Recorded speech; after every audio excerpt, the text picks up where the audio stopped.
Makin lo besar, lo akan semakin sadar bahwa akan ada beberapa orang yang membenci lo bukan karena lo jahat ke mereka, tapi karena kebahagiaan lo menyakiti hati mereka.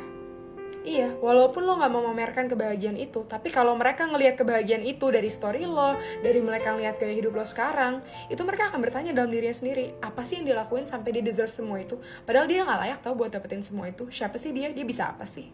Dan ini yang akan ngebuat mereka pelan-pelan ngejauhin lo. Padahal lo gak ngelakuin apapun yang jahat ke mereka, lo bahkan gak punya salah ke mereka, tapi hanya karena kebahagiaan lo menyakiti hati mereka, yang pada dasarnya kebahagiaan lo juga tidak mengambil jatah kebahagiaan mereka sama sekali.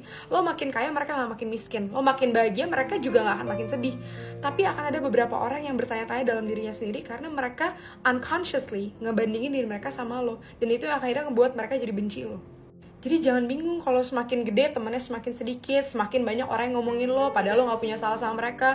Padahal setelah lo refleksiin diri, kayaknya gue gak pernah jahat ya ke mereka, tapi kok bisa ya mereka ngomongin gue kayak gini. Ya itu, karena mereka hatinya sirik, karena mereka hatinya gak putih kayak lo. Jadi kalau ngeliat orang lain bahagia, bukan ikut bahagia, malah bertanya-tanya dalam diri sendiri, kenapa ya mereka bisa kayak gitu, kenapa gak gue aja.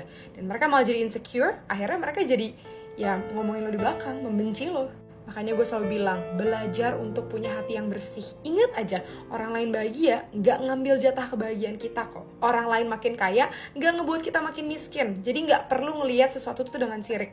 Karena justru ketika lo sirik dan ngerasa dia gak deserve semua itu, yang deserve semua itu gue. Lo ngerasa iri dengan kehidupan orang lain, cenderung bandingin diri dengan orang lain, disitulah rezeki lo sendiri terhambat. Karena ulah lo sendiri, bukan karena ulah orang lain.